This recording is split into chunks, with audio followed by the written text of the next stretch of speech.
Hello dear students, am I audible to you? Am I audible to you? Good evening.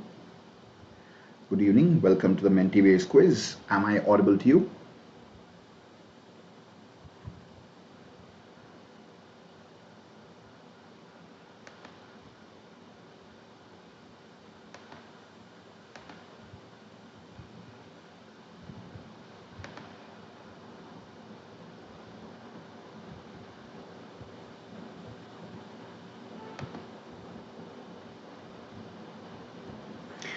Thank you, Anjali. Thank you, Lakshana, Shri, and Raj. Good evening. So, shall we start? Before we begin, let me tell you a few things about the session here. I am Dr. Meenakshi Sundaram AS, NEET PG educator, and I'm an MBBS MD and a gold medalist in MD exams.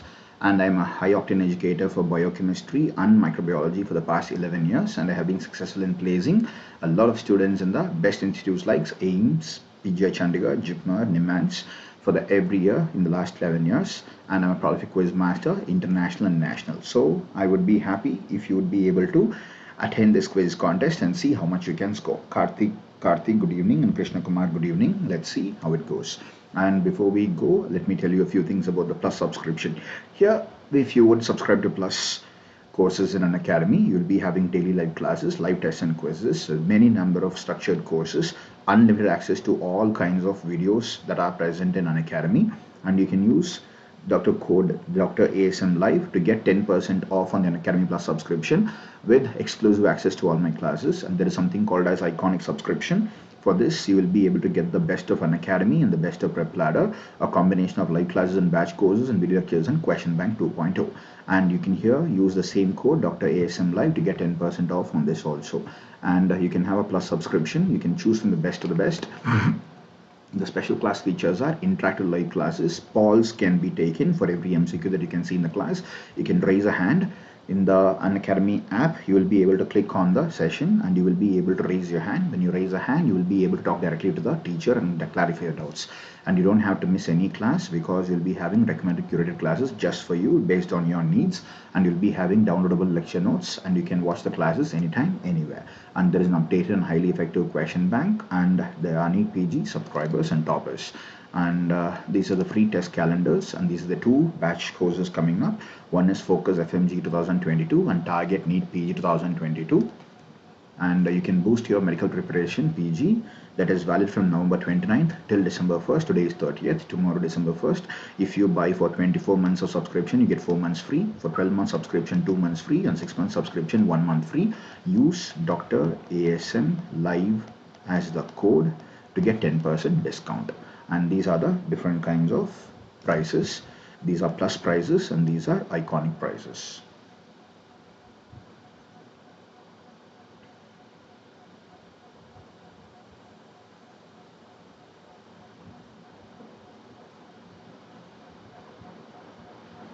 Okay, so shall we begin the Menti quiz?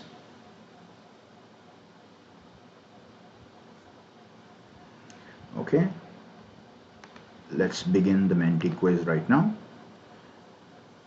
Join the Menti quiz here. I hope you'll be able to see this particular video here.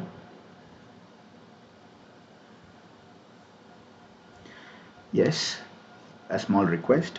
You can see on top there is a website called as menti.com, www.menti.com, and when you click on it on your browser, you will be able to have a small box, and in that box please use the code 25516265. I repeat, 25516265. You will be able to enter into the quiz contest. At the end of it, you will be able to see how many of you would have gotten the right answer and what is your marks. This will keep track of your marks. So once you're ready, we'll be able to start. Come on, people.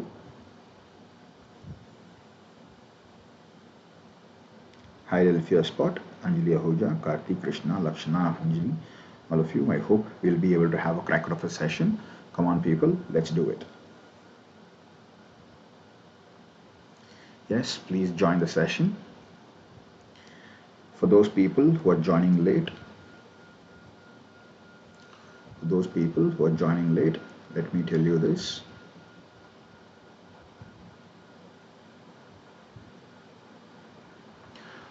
go to menti.com, go to the website menti.com, go to menti.com and use code 25516265. You will be able to play the game faster. I have typed this for you.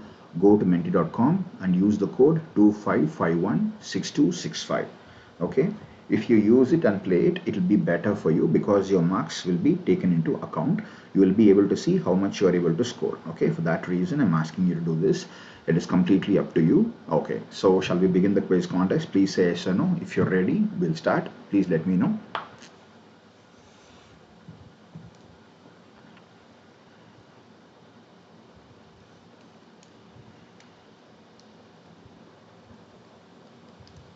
Come on people, let me know. Are we ready? Yes or no? Yay or nay? Shall we start?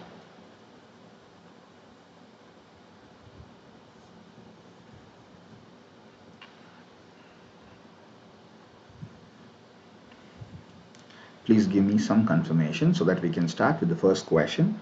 Once we start, it will be on a particular speed. We have 35 questions to play for. Okay, let's begin with our first question. Come on people, answer fast to get more points. The first question on your screen now. Conversion of T4 to T3 is inhibited by all the drugs except which one? Is it propranolol? Is it propylthiouracil? Is it amiodarone? Is it methimazole? Which of them? Come on, out of the four ones, which are the answers? Conversion of T4 to T3 is inhibited by all the following except propranolol, propylthiouracil, amiodarone, methimazole. How many of you can give me the right answer for this question? One of these drugs is not able to inhibit the conversion of T4 to T3. That is our problem. We have 15 seconds time. Yes, come on people. Let's see how many of you will be able to crack this open. Come on. Okay. We have the last 1 second. Okay, the time is up. Let's see how many of you got it right. Okay, generally the majority of the question, the majority of the answers are supposed to be the right answers, but here it is not the case. 5% of people, methimazole is the right answer. Can you tell me why? Remember, you will be focusing on two types of enzymes, out of which the all other drugs will be able to have 5-deiodinase activity, but methimazole does not have 5-deiodinase activity. Methimazole is not able to convert T4 to T3. If I'm able to knock off one iodine, then I'll be able to convert a tetraiodothironine into triiodothironine. If I have 4 iodine, it is tetraiodothironine called as T4. It can be converted into T3 called as triiodothironine. So that requires deiodinase activity. Methimazole does not have the deiodinase inhibition activity. All others are capable of having it. So the right answer is methimazole. Let's see who is on the top area. Who is on the top 10? Okay. Sayanthan Basu is on top, Maverick second, Sesha Surya is third, Tennis is fourth, Sri is fifth, Trying My Best, Johnny, Mickey, Hema, Dhruv are the remaining people on the top 10 area who are given the answers faster. Okay, let's see how many of you can actually get up in the next question here. Question 2 of 35 and your time will be starting now.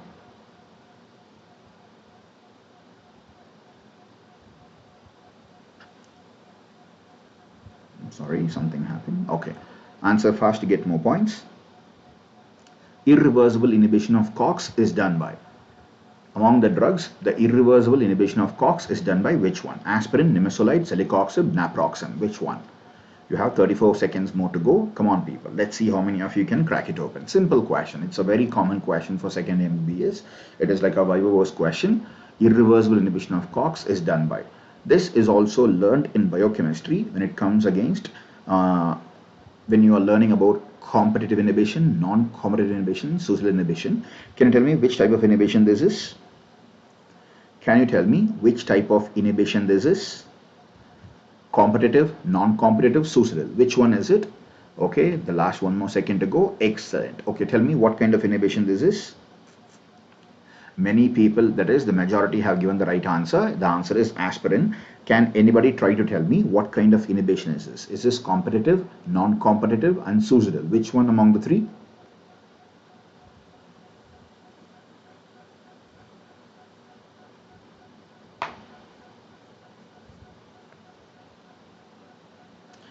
Celecoxib is selective COX-2 inhibitor, but it has been not used much in common. Why? Because it can have cardiovascular morbidities. That is why celecoxib is not used. Nimesulide is capable of causing like any other NSAID, is capable of attacking your kidney. At the same time, nimesulide is also capable of causing ligament injury. Okay, excellent. It is Sushil. Very good, Sesha Surya. That is the right answer. Let's see who is coming on top. The leaderboard.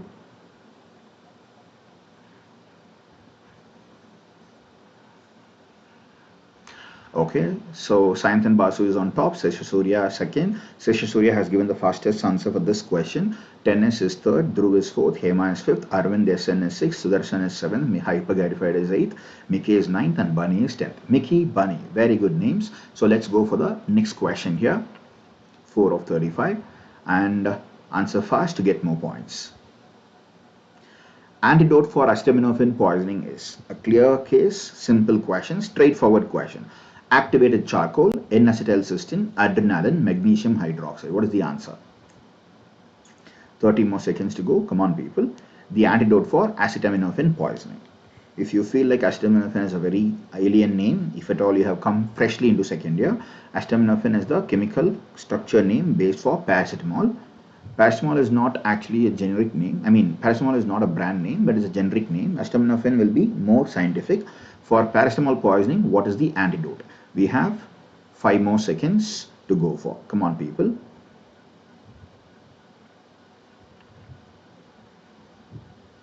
Okay, Palm, C5B9, and Doit John. I'm really happy that you're able to give the right answer. That is N-acetylcysteine.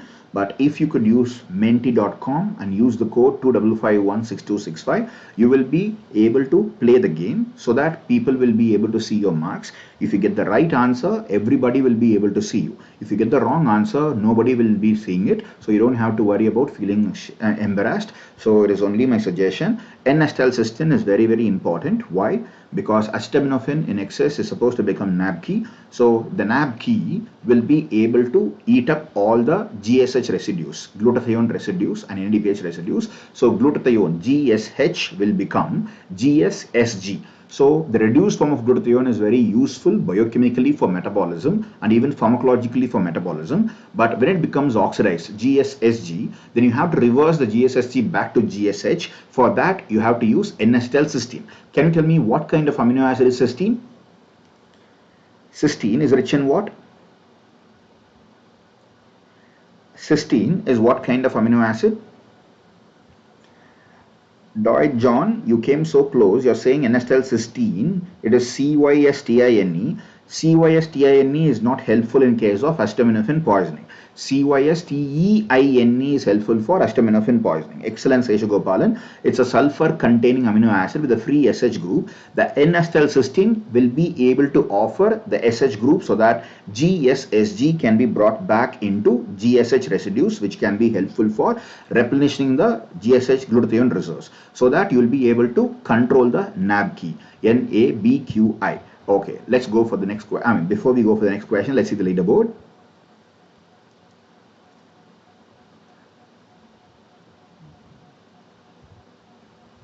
Okay, Sayantan Basu, Sesha Surya, Tennis, Dhruv, Hema, Arvind SN, Mickey, Hariprasad, Bunny, and Kathy are the top 10 people right now. Let's look at the next question here. Answer fast to get more points. Very good. Very good, Sesha Gopalan, Srinidhi, Lakshana, Zayal. False about prostaglandin E2. It causes dilatation of submucosa and blood vessels. Submucosa blood vessels. The principal prostaglandin synthesized in the stomach is E2. Its biosynthesis is inhibited by aspirin. It stimulates gastric acid secretion. Among the 4 statements, which one is false about prostaglandin E2?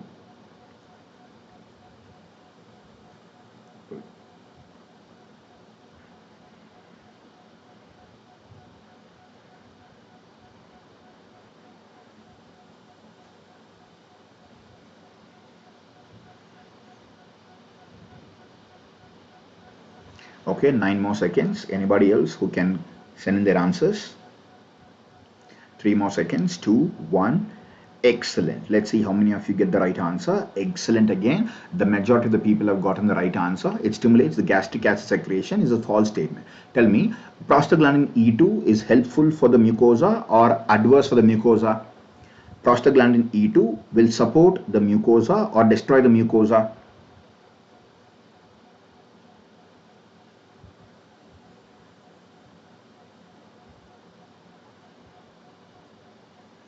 Prostaglandin E2 will support the mucosa or destroy the mucosa? Yes, it tries to protect the mucosa. Remember, it is the principal prostaglandin in the stomach, absolutely understandable. And if at all I use aspirin, aspirin is that is NSAID, non-steroidal anti-inflammatory drug. It inhibits prostaglandin H synthase. Can you tell me what is the other name of prostaglandin H synthase? Aspirin inhibits prostaglandin H synthase. Can you tell me what is the other name of prostaglandin H synthase? Yes, it supports. Very good. It protects and supports the gastric mucosa. Understandable. Can anybody tell me what is the other name of prostaglandin H synthase? It is the primary prostaglandin.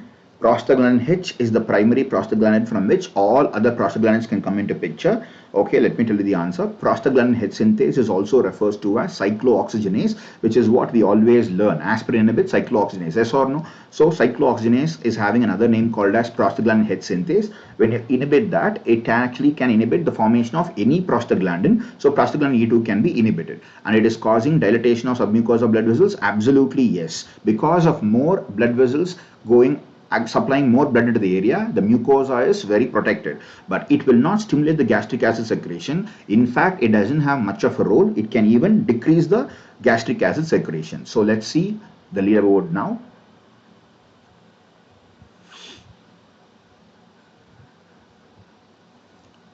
Okay, so there might be a shuffle.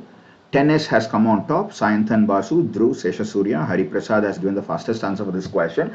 Hema, Miki, Kathy, Bunny, Shri are on the top 10. Let's see how many of you can break into the top 10 and how many of you will be pushed out of the top 10. Those people who are in the top 10, don't try to come out of it, and those people who are outside, make the best efforts to crack into the top 10. This is what is the game all about. Let's go for the next question. Question 6 of 35. Let's go for the next question. Answer fast to get more points. According to Drugs and Cosmetic Act, prescription drugs are included under which schedule? Is it Schedule C, Schedule H, Schedule P, and Schedule X? Which one is the right answer? A simple, straightforward question. John, yes, prostaglandins are the ones who can cause pain. Prostaglandins will mediate inflammation. It can be fever, it can be pain, etc. So when I use an NSAID, it will inhibit the prostaglandin H synthase, because of which the cyclooxygenase is inhibited. No other prostaglandin can come. So no signs of inflammation can be seen as long as NSAID is used. So pain, fever can come down when I use NSAID. Okay. The time is up. The right answer is H. Excellent, all of you. Very good. So 18% of the people have given the right answer. You will be winners at the end of it. Drugs and Cosmetic Acts, whenever you have to give a prescription based drug, it comes under Schedule H. Can anybody tell me what comes under Schedule X? What comes under Schedule X? Prasunde, can you see the screen? On the screen on the top, you can go to menti.com and use the code 25516265. The code is there on the top of the screen.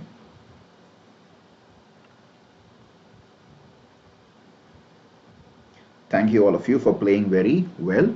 Yes, Schedule X is meant for what? Prasande, have I given you the answer?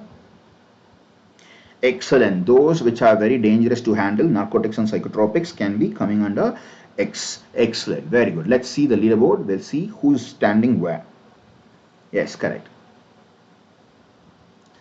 Okay.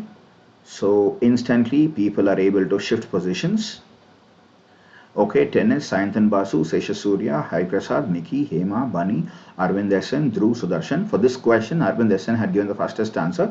Tennis, can you please tell us your name? If in case you don't feel shy, please tell us your name so that everybody will be knowing that you have been on the top at this point of time. And Mickey and Bunny, you also can reveal your names. We'll be happy to know who you are. Okay, let's go for the next question. Question 7 out of 35. Let's begin. Answer fast to get more points. Zero order kinetics occurs in following drugs with high dose: phenytoin and propranolol, digoxin and propranolol, amyloride and probenecid, alcohol and theophylline. Among them, at high doses, which group of drugs or which pair of drugs are undergoing zero order kinetics?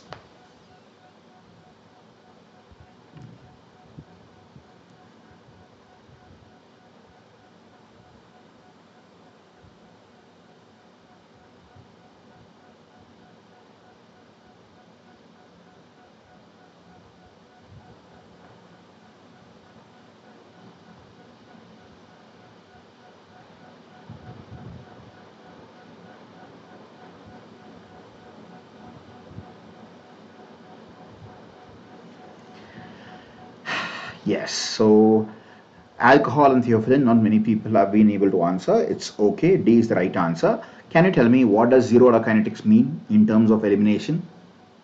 What does zero order kinetics mean? Can you please tell me? Anybody can tell me in simplest of words what is zero order kinetics?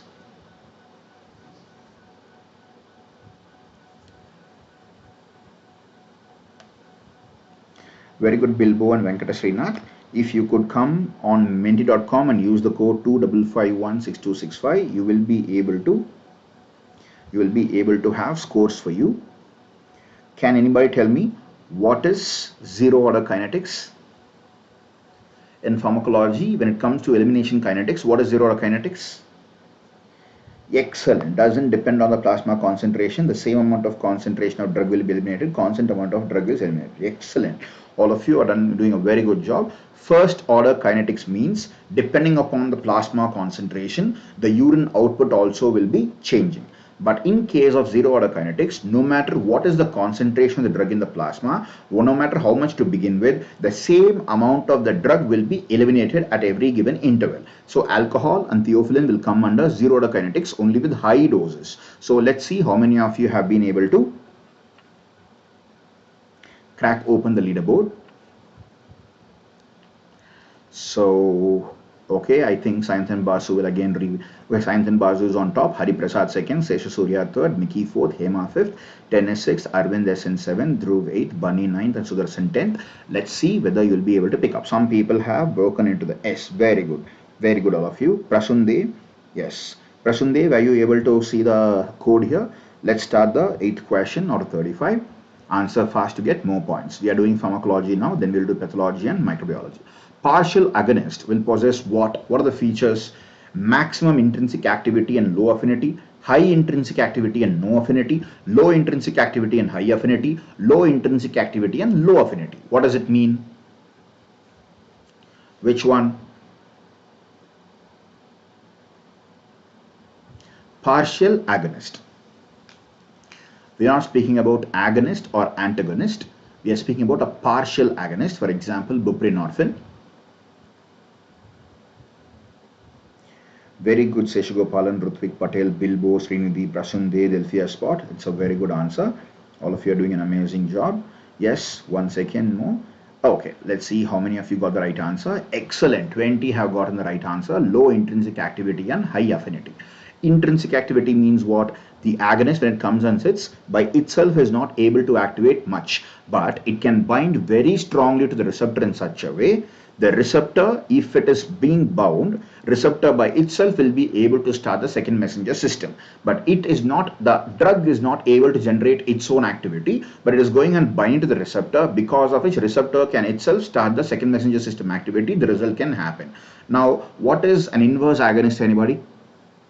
What is an inverse agonist?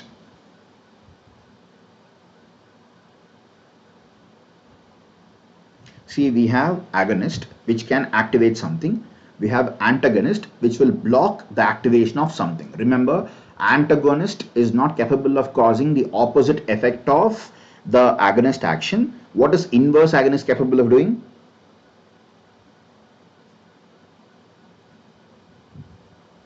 Can anybody tell me what is the function of inverse agonist?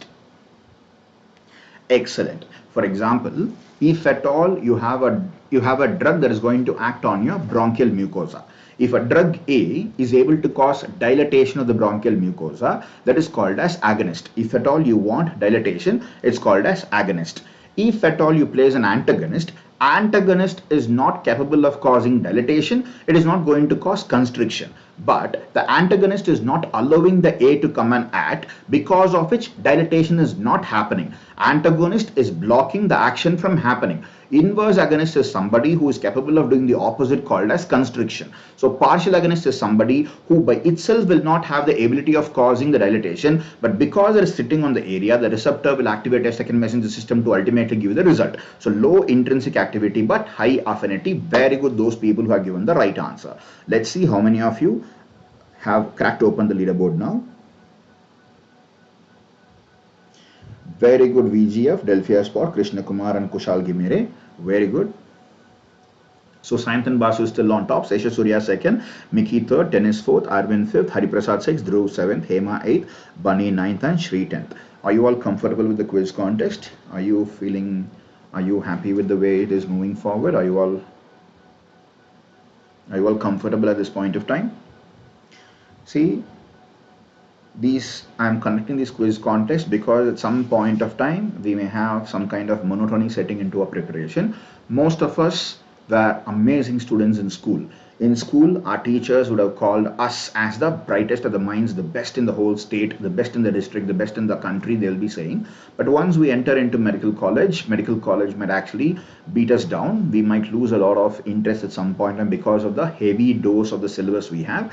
But at the same time, we are fighting our best to come back. Sometimes the monotony is not allowed to be creeping in. So when these kind of quiz contests happen, it'll be both fun and intense. It is called as meditation. Sometimes when you have meditation, what is meditation? People think you have to sit in the same pose and close your eyes and keep on repeating something. It is not the only thing that is called as meditation. Sometimes when you focus on something, the focus is so strong that nothing else will be a distraction. That is called as meditation. So while we are in a quiz contest, every question and the answer to it and how we approach it and how we win it, if you are focused complete on that, that is called as meditation. To me, work is meditation. I hope you all will feel the same, so that you'll be able to enjoy it. Thank you very much for playing with me. Let's go for the next question here. Question 9 of 35.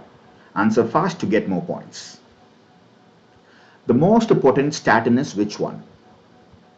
The statin is HMG-CoA reductase inhibitor. Is it simvastatin, pitavastatin, atorvastatin, rosuvastatin? Which one is the most potent statin?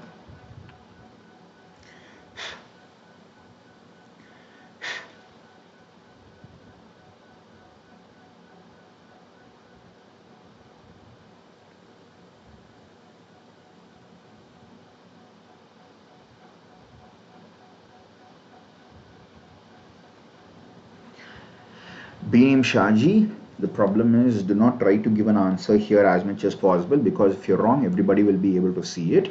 But if you're right, you will not be able to have your marks being scored. See, atorvastatin, rosuvastatin and simvastatin are not the most potent. Pitavastatin is the most potent, and you will be knowing the difference already. What is the difference between potency and efficacy? Pitavastatin, I'm not saying it is the most efficacious drug which can inhibit HMG-CoA reductase. I'm saying it is the most potent drug that can inhibit HMG-CoA reductase enzyme. Now, can anybody tell me what is the beauty of rosuvastatin? Can you please tell me what is the beauty of rosuvastatin?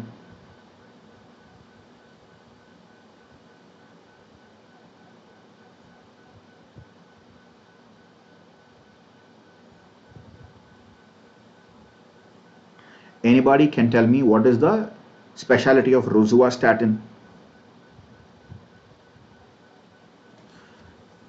See, generally statins are given only during night times. Why? Because we all believe the HMG-CoA reductase enzyme is highly active during the night. Why? Because human beings are generally people who are physically active during the daytimes, and they'll come back to relax during the night time. When they are physically active, whatever food they take, they'll be first allotted for converting them as fuels. When you eat food, the glucose or the energetic components will be allotted for fuels for being burned. And in the night time, whatever fuel that has not been exhausted, it is starting to be stored in the form of cholesterol, fatty acids, or in the form of glycogen or proteins. So all anabolic activities can happen at the night. That is why HMG-CoA reductase can happen at the night mostly. So generally, you can give statins in the night. But rosuvastatin is something that is unique. Even if you take it in the morning, the concentration can be maintained in such a time it can be taken round the clock. Rosuvastatin, longer persistence in plasma. It can be given anytime. Excellent, Seshagopalan. So remember, rosuvastatin can be given at any point of time. Today you're learning something. Pitavastatin is the most potent statin among the given statins. Okay, let's see how many of you have cracked the top 10 this time. Okay, RVS has entered into the top 10. Excellent play, RVS. Nice. So Sayanthan Basu is on top. Sorry, Sesha Surya is on top. Tennis is second. Sayanthan Basu third. Mickey fourth. Hema fifth. Arvind sixth. Hariprasad seventh. Dhruv is eighth. Bunny ninth. And RVS 10th. Very well played. Let's see the people are able to maintain their top 10 position. Okay, let's start the question 10 of 35. All of them are straightforward, simple questions. Spironolactone should not be given with which kind of drugs? A. Chlorothiazide, beta blockers, AC inhibitors, amlodipine. Which one? Spironolactone should not be given with chlorothiazide, beta blockers, AC inhibitors, amlodipine. Which one?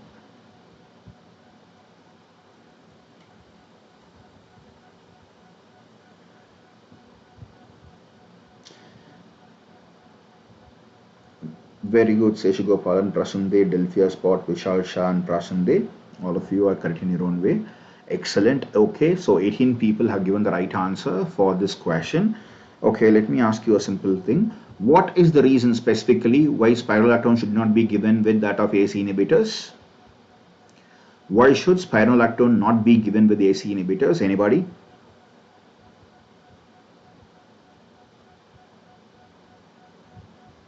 Can you give me the reason why it should not be given with AC inhibitors? Excellent, Srinidhi Nisha. That's a very good thought process. What is spironolactone? It is a potassium sparing diuretic. If it is potassium sparing, what do you understand from that? Potassium is not excreted as a diuretic form. When diuresis happens, we are all concerned about hypokalemia because potassium also can be lost in the urine. But potassium sparing diuretics are able to retain the potassium. Now, what is the beauty of an AC inhibitor? AC inhibitor is inhibiting the angiotensin converting enzyme, because of which angiotensin 2 is not happening, aldosterone is not happening. If aldosterone is not happening, what is the function of aldosterone primarily? Sodium reabsorption, water reabsorption and potassium excretion. If you block that, then potassium excretion is getting blocked. I repeat, a spironolactone is a potassium sparing diuretic, so potassium is retained. At the same time, when you give an AC inhibitor, aldosterone is actually inhibited ultimately, because of which potassium excretion is also inhibited. So again, retention increases. So when both of them are given together, hyperkalemia is sky high. That is why people are not supposed to use it. Excellent. Okay, Prasande, that's the right answer too. Let's go for the next question. Let's see the leaderboard here. Harry has broken into the top 10. Excellent, Harry. I do not know who you are, but you are doing a good job. The previous one also. Seshisoya, Tennis, Sayanthan Basu, Mickey, Dhruv, Hema, Arvind SN, Hari Prasad, Bunny, Harry. Excellent. Next question. Question 11 of 35. See, none of these questions are very complicated questions. Straightforward, clear, viva-voce based questions. Drug of choice for acute adrenal insufficiency is it oral prednisone, is it IV hydrocortisone, is it IV betamethasone or IV dexamethasone? Which one will you choose for acute adrenal insufficiency?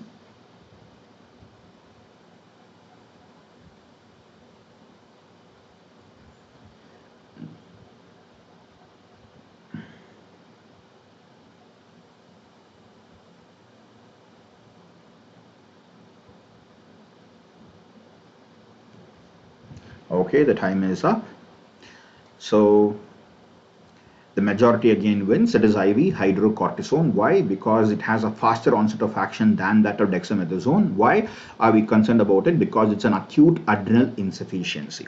May I ask you a question? How many of you are actually second year students? Are there any second year students here? Please let me know if yes. How many of you are second year students here?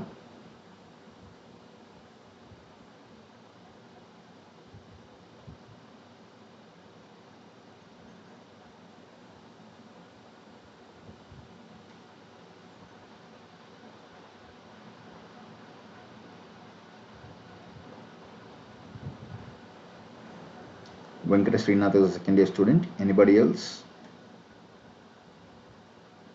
just want to have an idea how many of you are second year MBBS.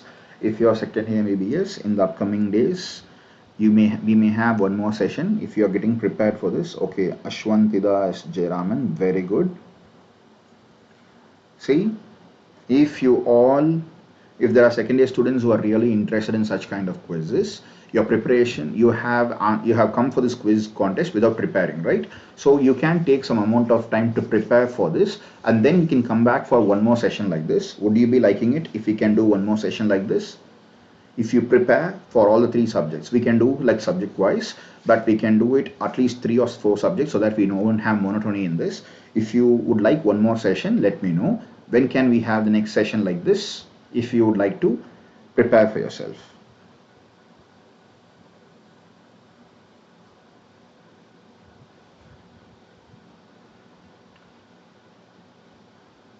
A quiz contest when these quiz contests are happening, you will be having an actual competition going on. At the same time, we'll not be having a dragging along kind of explanation. We'll have very short explanation. We'll move many questions forward. Every weekend you're saying? No, I'm saying when you prepare and then come for that, it will be more useful for you. That is why I'm saying next session, when can we have? Approximate idea? Every weekend we can take it into consideration, but more than that, if you think that you can prepare and come back for this, next time when will you be able to? December last week. Satyapriya says December last week. Any other answers? You can type in your answer. Let's go for the leaderboard now. If you say that, we'll conduct it. See, every time you say an answer, if you're really willing to have, it will be motivating the teacher also to start it, because quiz contests are a fun way to learn a lot of things, and even I'll be able to teach you a lot of things. That is why I'm asking. Okay, so Anjali also says December last week. Anybody else? Okay, Sesha is on top, 10 is second, Sayantan third, Mickey fourth, Hema fifth, Hari Prasad sixth, Dhruv seventh, Arvind eighth, Harry ninth, and Bunny 10th. Very well played. Now,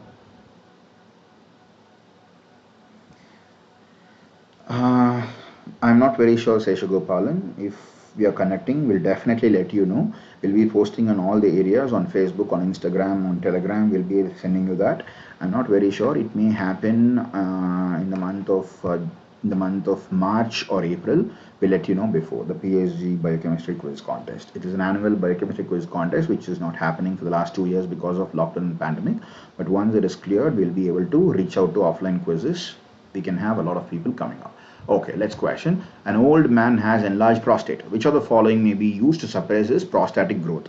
Is it pyrinolactone, ketoconazole, finasteride, flutamide? Which of them?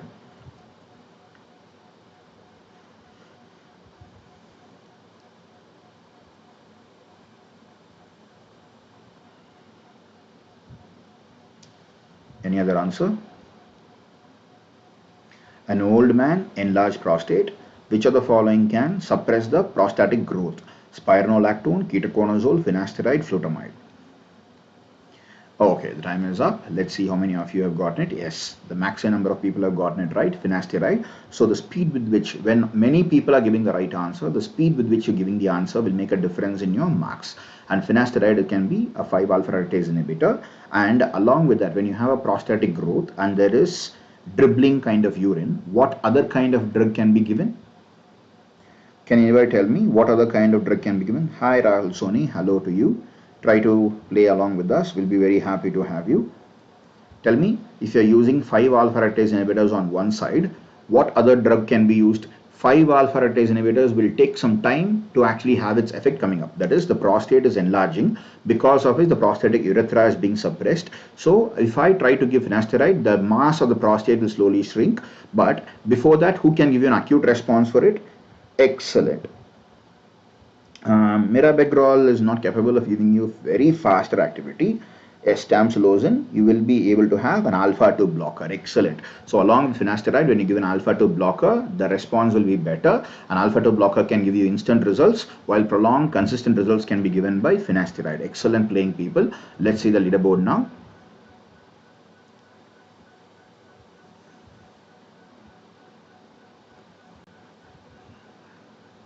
Okay, Sesha Surya is on top, Sayantan second, Tennis third, Mickey fourth, Hema fifth, Hari Prasad sixth, Dhruv seventh, Harry eighth, Arvind nine. Trying my best is 10th. Trying my best, amazing you are. You are trying your best. You have cracked to the top 10. I'm really proud of you. Let's go forward to the next question. This will be the last of the pharmacology question, I believe, or we may be having a pathology question. I don't remember. Okay, answer fast to get more points. Okay, this is pathology. Following gene, when mutated, protects the tumor cells from apoptosis. Which one? Is it BCL2, BRCA, RB, TGF-beta? Which one? Which of these genes, when mutated, protects tumor cells from apoptosis? If tumor cells are not undergoing apoptosis, tumor cells are increasing, so they can cause tumor. Which one they are?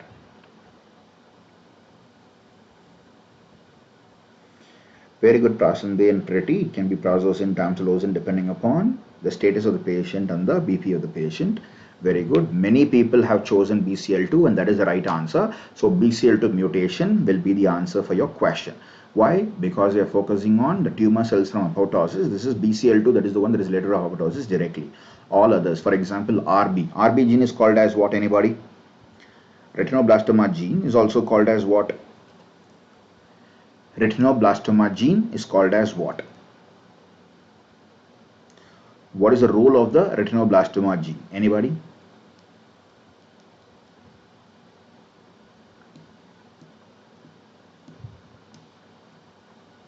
It's the governor, okay. So P53 is called as the guardian of the genome, RB genome. Yes, if RB gene is mutated, the retinoblastoma can actually happen. Excellent. Let's move forward. This is the leaderboard. So Sesha takes the lead once again. Sesha Surya is on top. Sayantan, Tennis, Mickey, Dhruv, Hema, Harry, Hariprasad, trying my best. Bunny. Trying my best is trying even better. He has come to the 9th from the previous 10th position. Bunny has come back into the top 10 again. Excellent playing.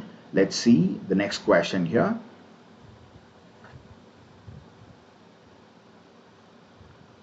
Question 14 of 35. Answer fast to get more points. Yes. Mallory-Hyland bodies are seen in all the following except Mallory-Hyland is seen in all the following except alcoholic liver disease, hepatic adenoma, Wilson's disease, Indian childhood cirrhosis, biliary cirrhosis. Which one?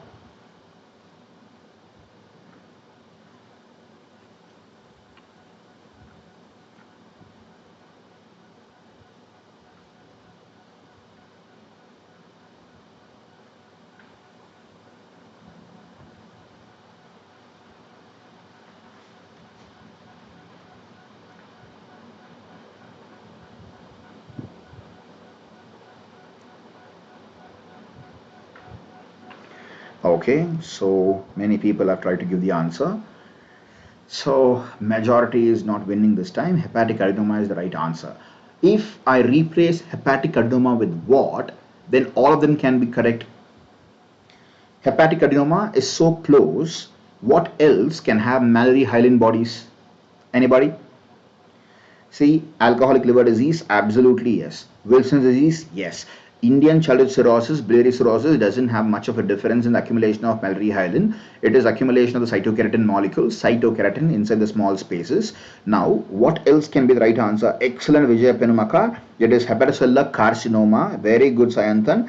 It is not NASH. It is hepatocellular carcinoma. In case of hepatic adenoma, you will not be having Mallory-Hyland, but if it's hepatocellular carcinoma, you'll be able to have Mallory-Hyland. Very good playing, very well played, Vijay Penumaka and Sayantan and Prasunde. Let's look at the leaderboard now. So Delphia has been the fastest in this particular question. No, Hema has been the fastest. Let's see the leaderboard. Sesha, Sayantan, Tennis, Mickey, Dhruv, Hema, Harry, Hariprasad, trying my best, and Delphia. So trying my best is still retaining the 9th position. Very well played. Let's go for the next question. Question 15 of 35. Answer fast to get more points. Lewis triple response is caused due to which one? Lewis triple response is caused due to what? Histamine, axon reflex, injury to endothelium, increased permeability.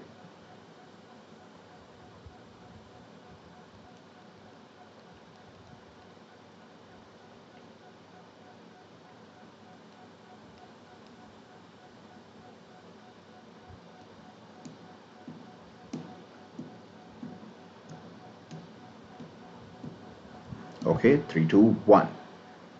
Let's see how many of you gave the right answer. Okay, so many people have chosen axon reflex. Listen very carefully.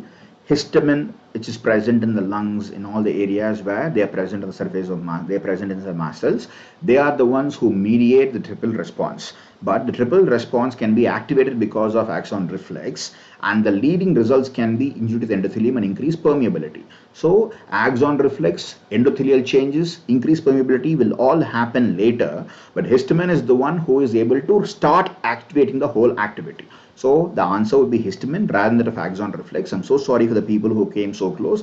Of course, Lewis triple response has involvement of axon reflex, but the beginning is done by histamine. That is what is happening. So when histamine is released, will you have pain? Yes or no?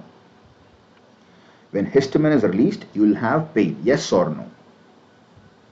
When there is allergy and there is histamine, you will be having pain. Yes or no?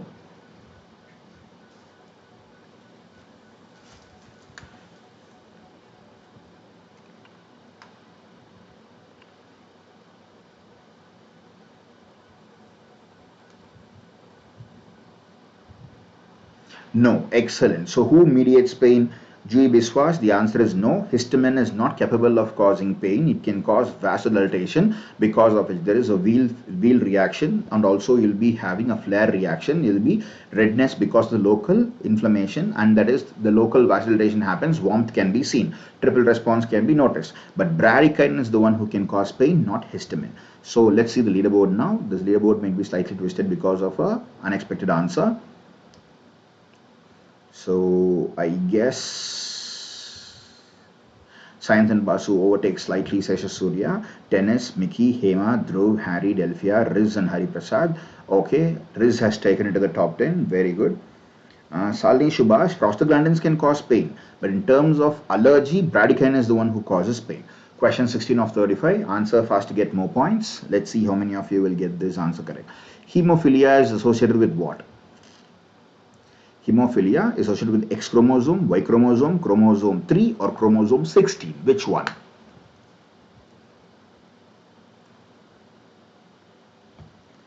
A straightforward question.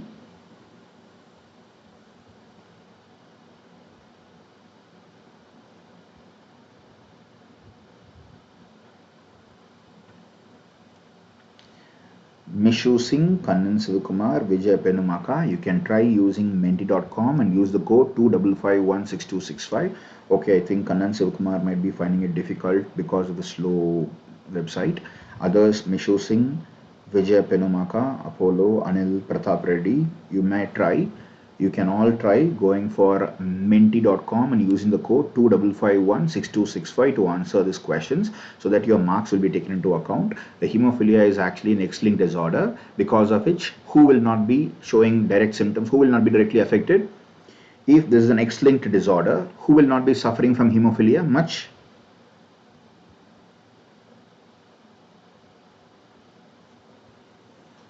Come on, people. If it is hemophilia and if it is X-linked, then females will not be suffering. Females can remain as carriers. Let's see the leaderboard here. Very good. Let's see the leaderboard. Very good. Prasande, Satyapriya, Ashish Pandey, Rahul Soni, Delphia, in females, okay. Females will be carriers. Srinivi, Hemalata, Prasande, Mitraval, Lakshana, all of you are correct. Now this is the leaderboard. Delphia, Hypoglycemic, Riz, Harry, Hema, Dhruv, Mickey, Tennis, Sesha Surya and Sayanthan. So there is a tough fight between Sesha Surya and Sayanthan. Let's see who wins. Let's go for the next question here. Yes, question 17 of 35. Let's begin. Answer fast to get more points. Cystic fibrosis transmembrane conductance regulator gene is located on which chromosome? Is it 5? Is it 6? Is it 7? Is it 8? Which one?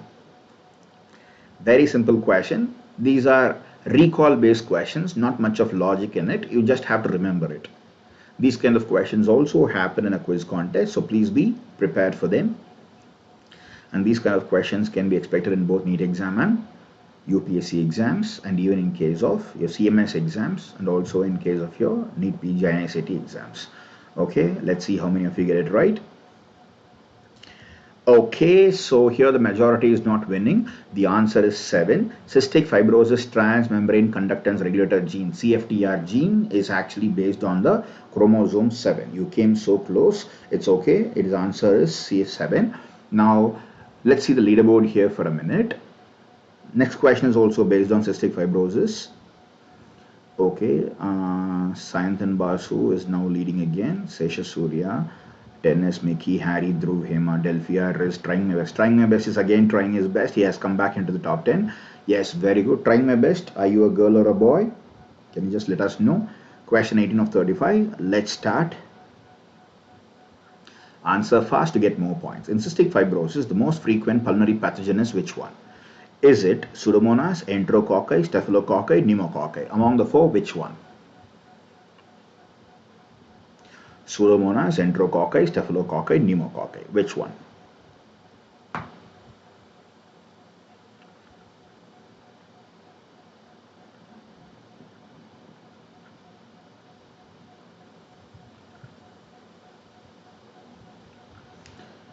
Three, two, one. Yes, the time is up. We'll see how many of you got it right. Excellent. Most of you got it right. Now, if I remove Pseudomonas from the equation, what is the next organism that you can speak about as a pathogen? Come on, people. That is the question. That makes the difference. The recent exams are not asking and focusing on Pseudomonas now. If I remove Pseudomonas from the equation, next to Pseudomonas, what will you consider? Next to Pseudomonas, what will you consider in cystic fibrosis patient?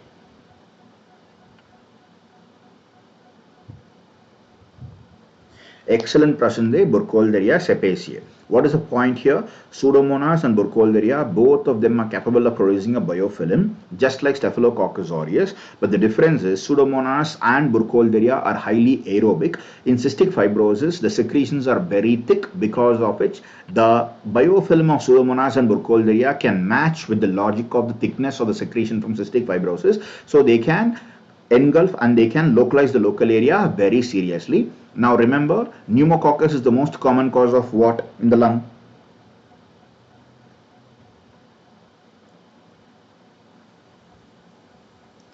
Pneumococcus is the most common cause of what in the lung?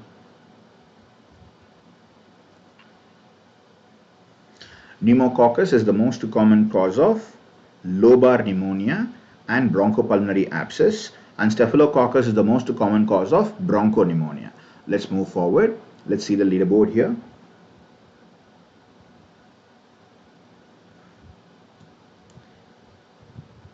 H. influenzae, Staph aureus, all of them are capable of attacking you. But cystic fibrosis, we are speaking about the frequency. Any organism can cause infection in the lung, especially when you have cystic fibrosis.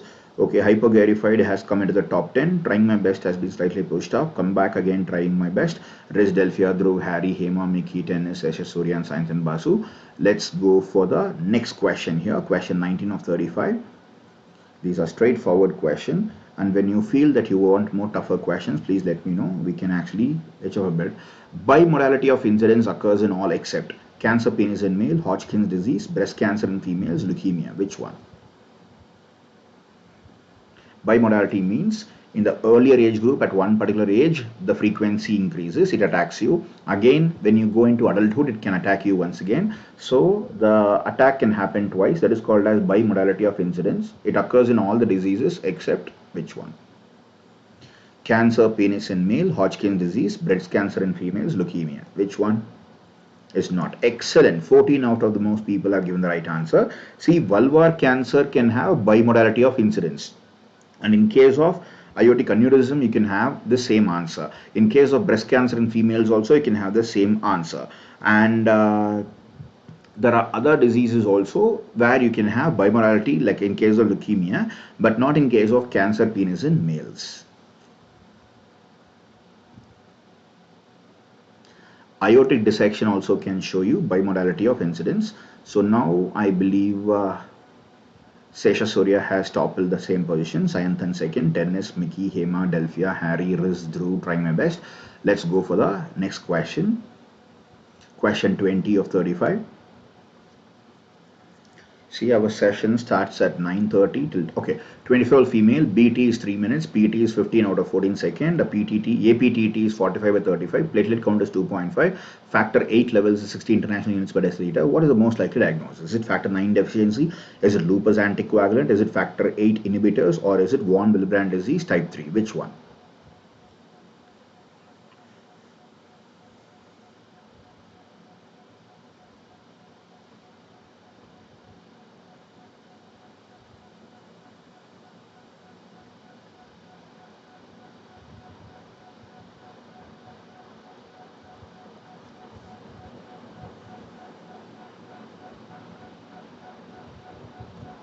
I have given you enough time to answer this.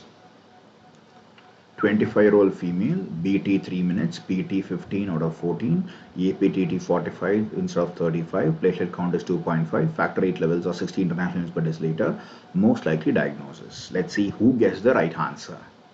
This is slightly a difficult question, but okay. So most people came so close, and some people have gotten the right answer. The answer is factor 8 inhibitors. The people who chose option C have thought out very clearly. See, factor 9 deficiency is possible, but what is the problem here? This factor 9 deficiency is actually X-linked. Because it's X-linked, females may not be more commonly affected. So that actually goes wrong. BT in this patient is 3 minutes. It's absolutely normal. PT is normal. APTT is elevated. Platelet count is decreased. In lupus anticoagulant, you can actually expect thrombocytopenia. So that is actually ruled out. Now, in case of factor 8 inhibitors, the factor 8 levels are normal. But you have inhibitors in the blood, autoantibodies are present in the blood, or inhibitors from outside have been added in the blood. That is why, in spite of having normal level, their activity is not coming out. So this is a case of factor 8 inhibition or inhibitor being present. Did you understand this, all of you? Have I explained you clearly, people? In von Willebrand, the BT also will be changed. So have you understood the answer?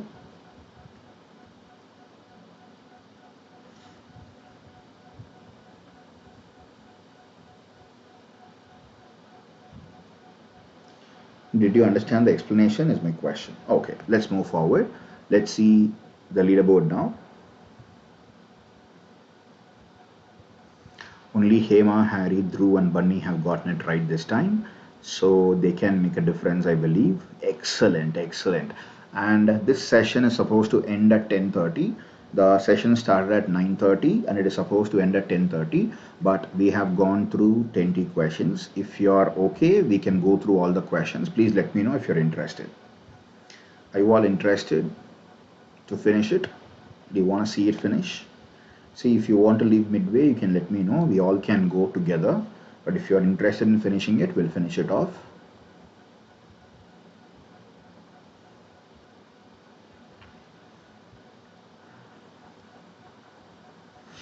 Okay, let's do it again.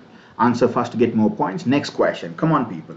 Heart failure cells are seen in which organ? Simple question, a straightforward question. If you know it, you know it. Otherwise, you'll not be able to answer it. Heart, brain, kidney, lungs. Which one?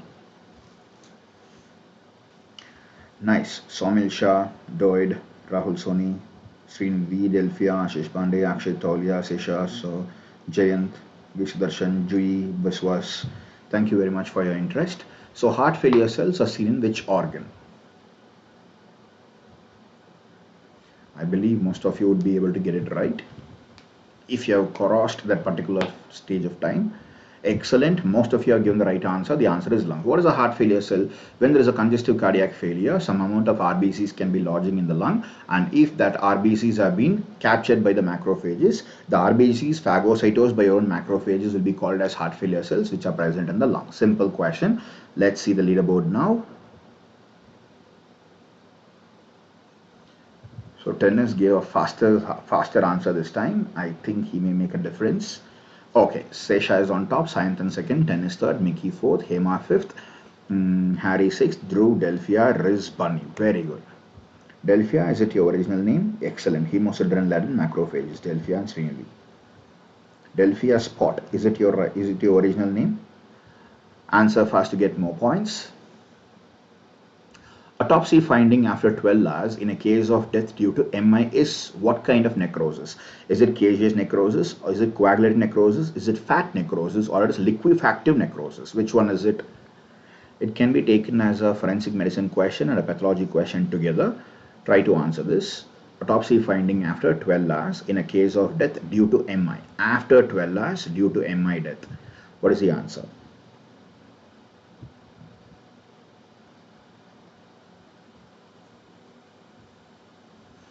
Okay, I believe most of you can get it right. Excellent. All the majority have given the right answer. The answer is coagulated necrosis. See, if it was tuberculosis, you can expect caseous necrosis. And here you have coagulated necrosis, especially after 12 hours. This is the leaderboard. Most of you have given the right answer. I have chosen specifically to have straightforward questions. Why? Because if this quiz contest is happening, it should have its own good things. It should make people come towards it. It should not scare people away. And in case you think at some point of time you can face difficult questions also on the quiz contest, please let me know. We can have it so that you can fight even tougher. Okay, when your preparation is done, please let me know on my Telegram channel. My Telegram channel can be Dr. ASM's Forum for Biochemistry and Microbiology. If you join it or if you don't join it, when you think your preparation is good, you please put a message. If you want the tougher quiz contest, we'll do it. Next question, answer fast to get more points. Medial calcification is seen in which one? Atherosclerosis, arteriolosclerosis, monkeypox sclerosis, dissecting aneurysm.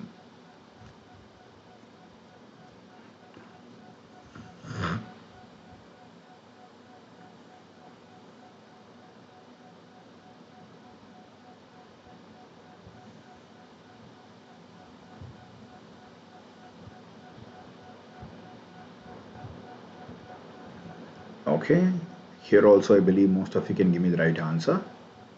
Yes, see, atherosclerosis, arteriolosclerosis, monkeypox sclerosis, in all the areas, the toughening of the blood vessel wall can happen. In the medial layer, tunica media, the calcification specifically happens in case of monkeypox sclerosis. What is the significance? Is it life-threatening? Come on, people, is it life-threatening? Monkeypox sclerosis, is it life-threatening?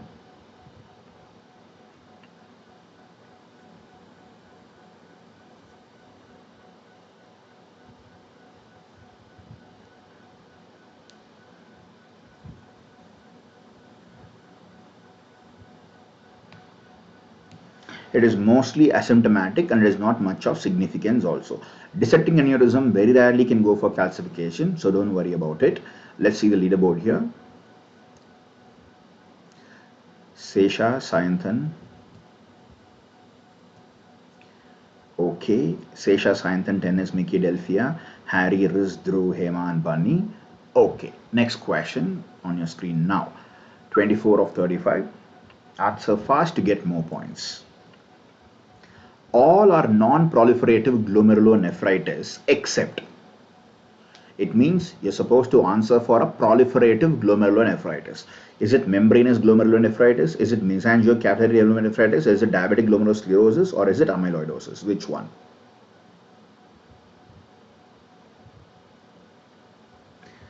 Very good, Saumil Shah. There is no compromise in blood flow. Very good. That's a wonderful answer from aortic aneurysm or dissection.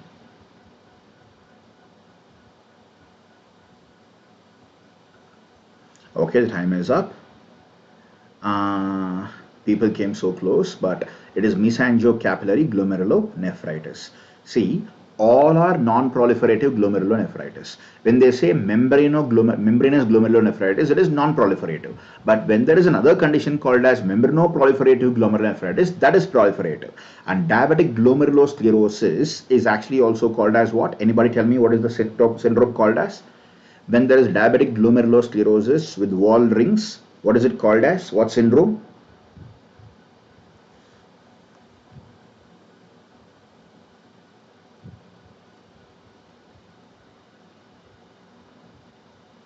Anybody? What is the name of the syndrome? When there is glomerulosclerosis happening because of diabetes.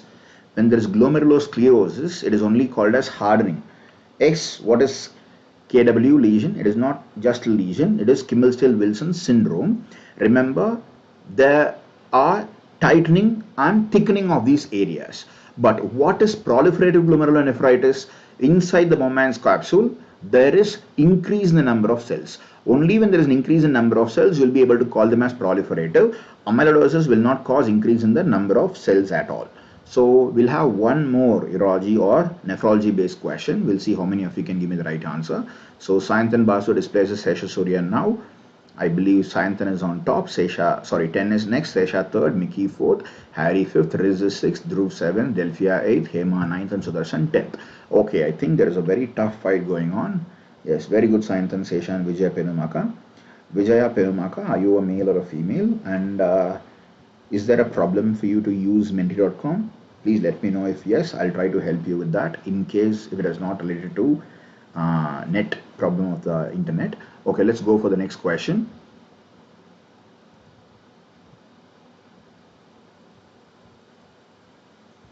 Subepithelial deposits with M spike is seen in membranous glomerulonephritis, membranoproliferative glomerulonephritis, minimal change disease, RPGN, that is rapidly progressing glomerulonephritis. Which one?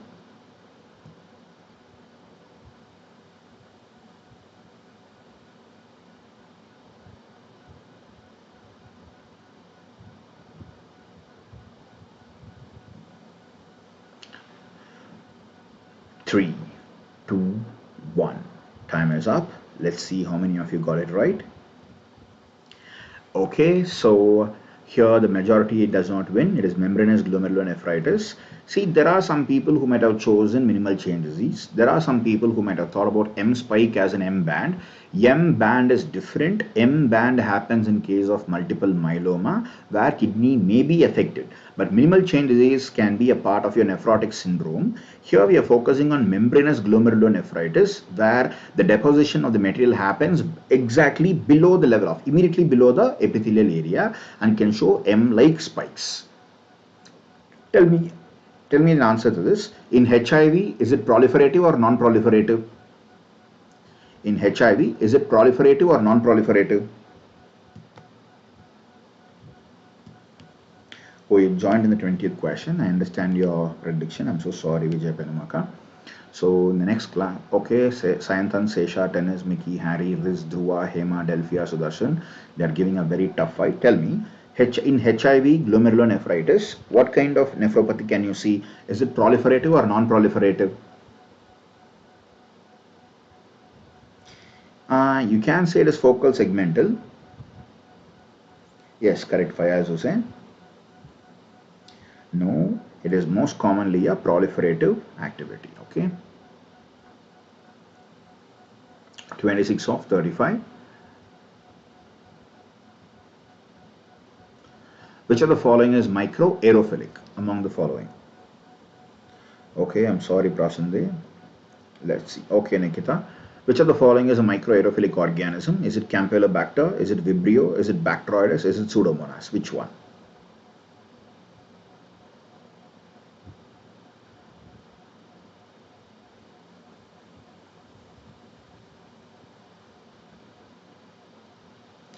Those who have come just now, don't worry about it. Try to answer here. You don't have to go to the Menti quiz area. Yes. Yes, most of you have given the right answer. Remember, Campylobacter jejuni, the sister of Campylobacter called as Helicobacter pylori, and then Streptococcus pyogenes and Treponema pallidum. These four organisms are classical microaerophilic organisms. When it comes to Vibrio, all the Enterobacteriaceae and Vibrinaceae come under facultative group of organisms. Bacteroides is a classical, very strong, strict anaerobe, and Pseudomonas is a strict aerobe. So Campylobacter is a microaerophilic organism. Let's move forward. Let's see how many of you have gotten it right. Sunanda, Vibrio is a facultative organism, and the answer is Campylobacter. Nikita Mallavarapu, that's a wonderful answer. This is the leaderboard here. 27 of 35. Let's see how many of you will be able to crack it faster. Factor affecting electron microscope is what? Which other factor can affect the electron microscope? Is it the eyepiece? Is it the wavelength of the light? Is it the type of glass used? Is it the thickness of the sample? When you are performing electron microscopy, which one can affect your success? of visibility? Is it the eyepiece? Is it the wavelength of the light? Is it the type of glass used? Is it the thickness of the sample?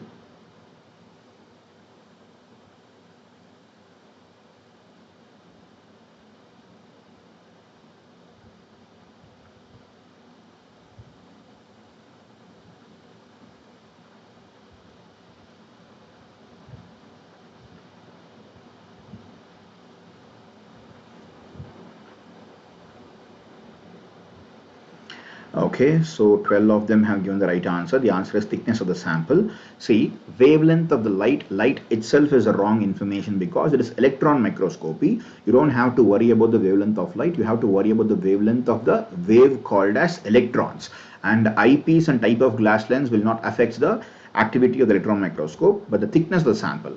The more the thinner the sample it is, the better the view. That is what you have to nail the information into your mind.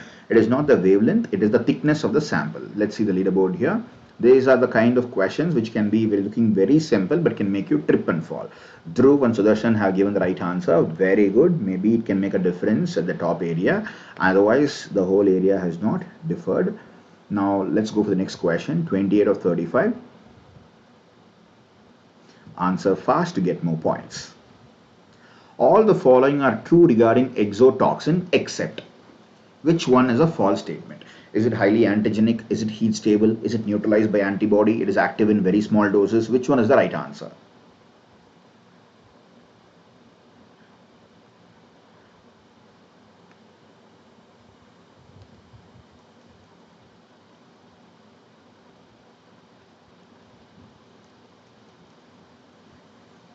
Five, four, three, two, one. Anybody? Okay, so the right answer is heat stable. Most of the exotoxins are heat labile. What is the logic here? All exotoxins are enzymes. What is a toxin? The one that is capable of interfering with the normal physiology. If at all a normal physiological response of your body is happening, somebody comes and interferes, that is called as pathology. And if at all there is a component that is causing the pathology, it's a pathogen or a toxin. And that toxin, if it is an exotoxin, it's an enzyme. And enzymes will be able to cause catalytic action inside the human body. Now those enzymes will be able to have catalytic function because they have protein structure. Proteins will have levels of structures as primary, secondary, tertiary, quaternary. Sometimes you can also have supersecondary structure. What is the minimum level of structure required for having catalytic function? It is tertiary structure. Remember, primary structure is the most stable, which is made up of peptide bonds. All others are mildly more stable or less stable, but it doesn't matter because when you heat them, the secondary structure, tertiary structure, quaternary structure can be lost. When that is lost, the protein is rendered inactive, because of which the exotoxin is not able to render its enzymatic action. So if at all you take any exotoxin, most commonly they are heat labile, but there are certain exceptions. For example, the Staphylococcus aureus enterotoxin causing food poisoning, the Bacillus cereus heat stable toxin, the ETEC heat stable toxin, they are the ones who are exotoxins who are heat stable. So please remember, exotoxins are capable of having heat lability. Now let's move forward. Let's look at the leaderboard here.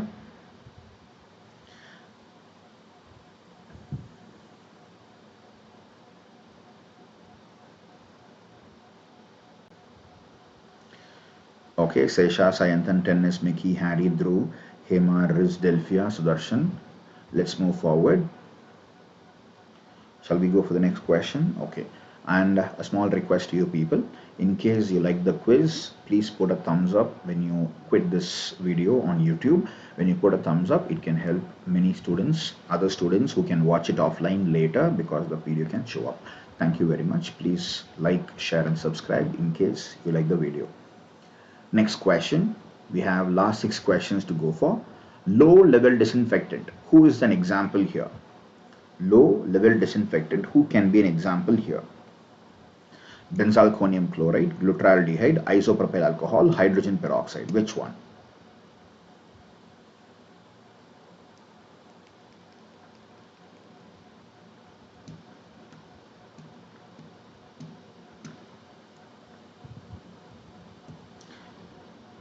Five, 4, 3, 2, 1. Okay, so the right answer is benzalkonium chloride, and the majority of the people have given the answer. Benzalkonium chloride is an example of quaternary ammonium compound, which is a low level disinfectant. When you go for glutaraldehyde, it is a very high level disinfectant, while isopropyl alcohol and hydrogen peroxide can come under moderate level disinfectants. Let's go for the leaderboard here.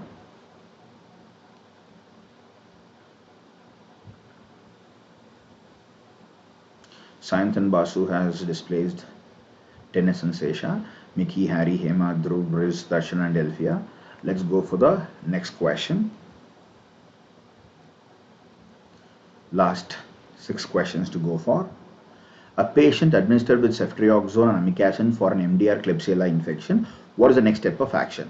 You replace the ceftriaxone with ceftazidime, continue with the same antibiotics but increase the dose, replace ceftriaxone with imipenem and remove amikacin. Among the following, which one is it? MDR Klebsiella infection can also be seen as extended spectrum beta-lactamase infection. Nikita, it is not benzylchronium, it is benzalkonium. Benzalkonium chloride. It is a quaternary ammonium compound. Okay, the right answer, yes, excellent. You are replacing a beta-lactam with a metallo-beta-lactam because of extended spectrum beta-lactamase activity. You are replacing ceftriaxone with imipenem. Even if you increase the dose, it doesn't matter because they're already ESBL, and amikacin is a must when you're dealing with a difficult kind of organism like Klebsiella, Pseudomonas, etc. Okay, let's see the leaderboard now.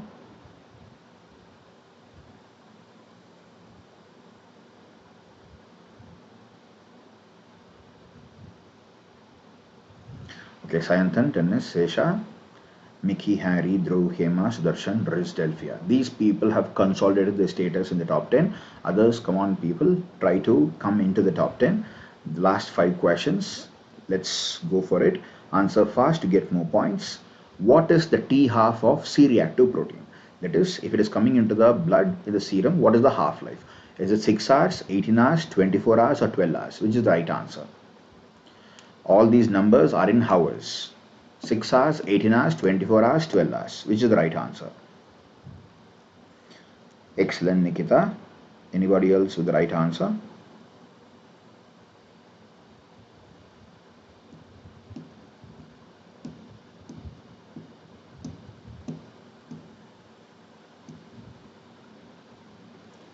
Okay, it is neither a full day nor a half day. It is more than half a day and less than a full day. That is how you remember it. C-reactive protein's half-life is more than half a day, less than a full day. It is 3/4 of a day, which is 18 hours. Okay, T half of C-reactive protein, CRP. Okay, I think Sesha Surya again displaces the competition is becoming very tough.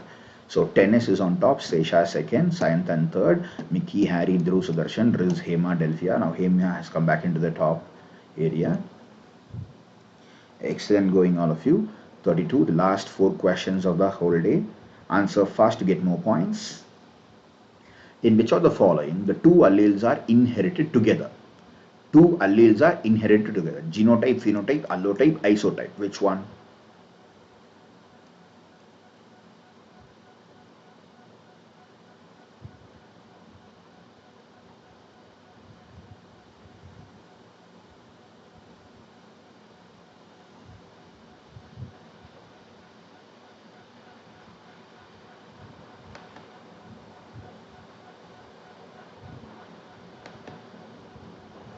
Okay, the time is up. Okay, you came so close. The answer is allotype. See, isotypes is a possibility that happens because of allotype. That is why there is a small confusion here. 2 alleles being inherited, which is allotype, that can lead to isotypes.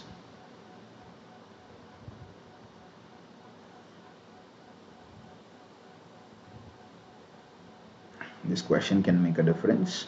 Okay, only I think Delphia has gotten the right answer. Most of you have made a mistake in this. Let's move forward. Question 33 of 35. Last 3 questions to go for.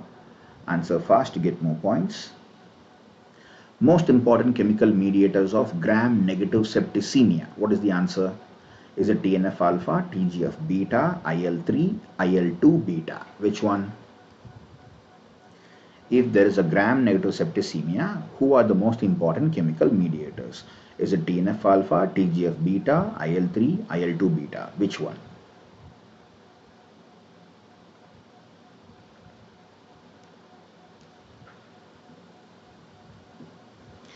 Three, two, one. Time is up. Let's see how many of you got it right.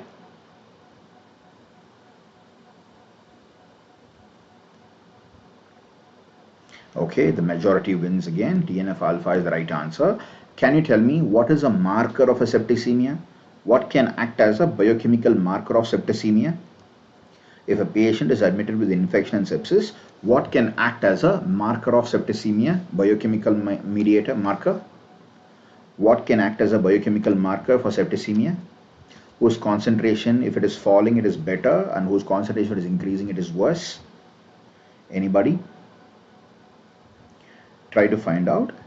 If a gram-negative organism can have an endotoxin, no, not prolactin. You came so close, Prasunde. I think you got confused in the word. It is procalcitonin. No, Saumil Shah. It is no, not Satyapriya. C-reactive protein is a non-specific increase in the inflammatory markers. It is not prolactin. It is procalcitonin. Generally, calcitonin will be stored as procalcitonin. When it comes back into the blood, when it is released into the blood, it can be edited, it becomes calcitonin. But when the gram-negative septicemia is actually happening, the endotoxin of the gram-negative organism will make the procalcitonin release instead of calcitonin. That is why procalcitonin can happen. Okay, let's go for the leaderboard here.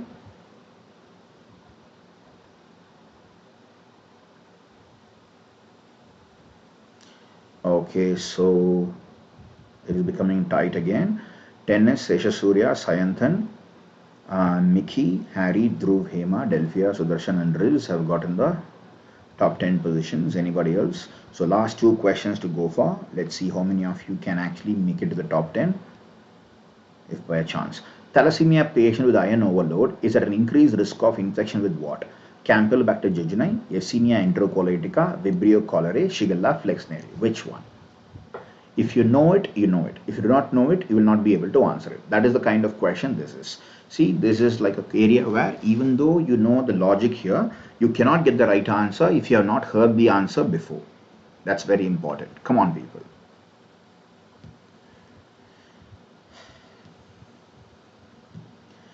Very good, Nikita.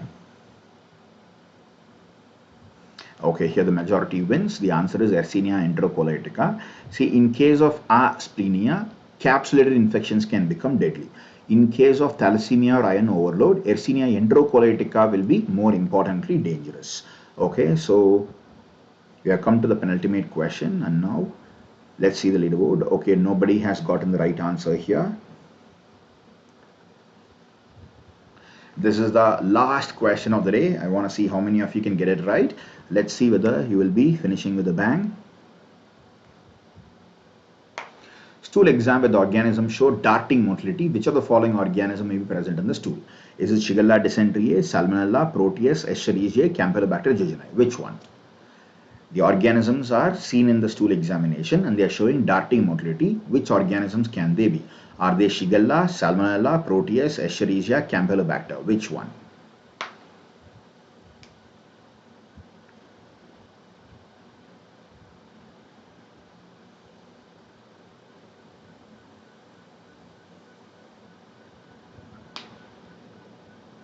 Okay, the time is up.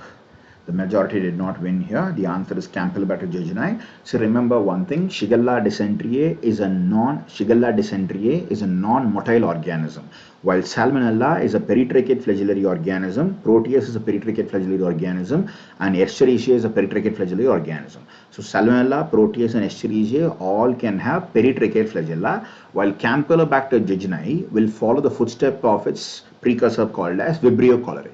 Both Vibrio cholerae and Campylobacter are curved organisms with a very long monopolar flagellum, and that polar flagellum is capable of causing darting motility. In fact, Campylobacter jejuni can copy Vibrio cholerae in its steps. So Campylobacter jejuni shows darting motility. Let's see the leaderboard to see who comes on top at the last question. So the topper for this quiz contest is tennis, excellent tennis. Sayanthan Basu second, Seshasuriya third, Mickey fourth, Dhruv fifth, Harry sixth, Hema seventh, Delphia eighth, Sudarshan ninth, and Riz 10th. Congratulations, tennis. And in case you'd like to actually show us your name, please tell us tennis. We all will be happy to know your name. And did you enjoy the quiz? Do you like the quiz, people?